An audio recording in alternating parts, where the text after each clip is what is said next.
Three Counties Radio. Now, I know a lot of us are missing football at the moment, but we just don't know when it will all kick off again, do we? On Friday, the EFL chairman, Rick Parry, wrote a letter to fans saying that when football does return, it is likely to be played behind closed doors.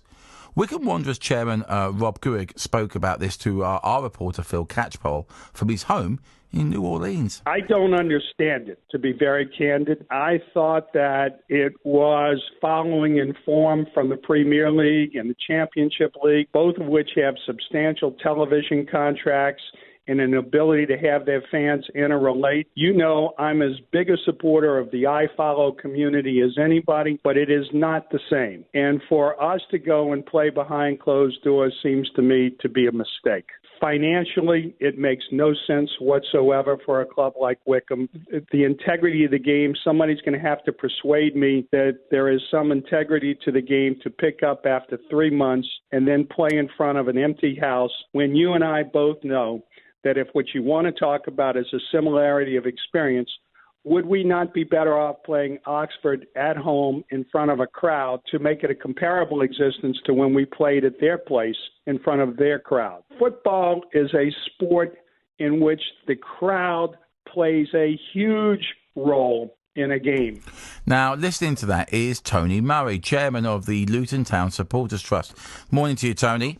Morning, Andy. So do you want football back, even if it's behind closed doors? I do want football back, and funnily enough, as a trust, we do a monthly podcast, and we were talking about this last week on our latest podcast, and under normal circumstances, you wouldn't stop a marathon at 20 miles with the lead runner limping, maybe might sit out the rest of the race, and the other runners rapidly gaining on them.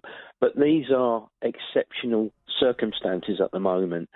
And I agree to a large extent with what the Wycombe chairman was saying. And that's something I never thought I'd agree with anybody from Wycombe. I think they haven't really thought about the full implications of this. Even playing behind closed doors, there's going to be still plenty of people involved. You're going to have, 2 squads of players. You're going to have match officials. You're going to have club officials there. You're going to have medical people there, and medical resources on standby that could be used better used at the moment. There's the possibility of fans still turning up to the games. That's the thing, Tony. I mean, they haven't talked about that. There are still going to be those die-hard fans, and we know all clubs have them, who will still rock up. So there's going to be a police presence to disperse them. They're still going to rock up. Exactly, Andy. And nobody knows yet how this is going to play out.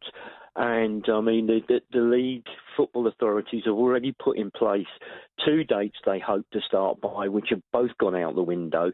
So I think they're being a bit unrealistic about this. I think there's far more important things going on at the moment than football. And we all love our clubs, and we want them to survive and do well. I honestly think... my opinion is I think they need to curtail the season. I saw on on social media somebody put an idea in which I thought had some merit. The clubs could look at it and take an example of the Premier League and the Championship, and they could follow this all the way down to League One and League Two, is have no relegation, but promote teams from the Championship, the 2 top teams from the Championship. It may not have to take a hit on the playoffs, but then the following season, maybe postpone one of the cup competitions because there'd be extra games. Clubs would have that extra revenue. The TV would have more games to play. And then at the end of the season, instead of relegating 2 for the Premiership, relegate 4. Yeah, I've heard that idea bandied about. I mean, it's okay for like the big clubs, the Premier League clubs. They've got their own. Most of them have got their own TV channels. Plus, Sky are going to show those matches. Of course, they are. But the EFL, I mean, most clubs don't have their own TV channel. I mean, Luton Town even have got a TV. I mean, how are you going to do it? You know what I mean? I'd put us in the same bracket as Watford, mate. Before I do, yeah.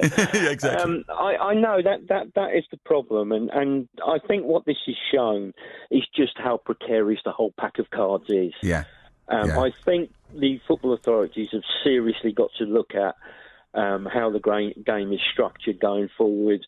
And I mean, it's a microcosm of what's going on in society, and the fact you've got the haves and the have-nots, and what is, the money awash in the Premier League, and I find it actually quite disgraceful what some of the clubs have done. In particular, I'm not going to name the club, but they put their match staff and normal staff on furlough, and then announced that they're signing a player from Luxembourg for multi-million pounds. I think it's a PR disaster. Do you know what? I think we've got to leave it there, but this is going to play out it's going to be interesting to see how it plays out, and I think the repercussions from all of this are going to be huge and be going on for a long, long time. Cheers. I appreciate your time, Tony. Thank you very much for joining us. That was Tony Murray, Chairman of the Luton Town Supporters Trust. BBC Three Counties Radio. Beds, Hearts and Bucks travel. Quick check on the train.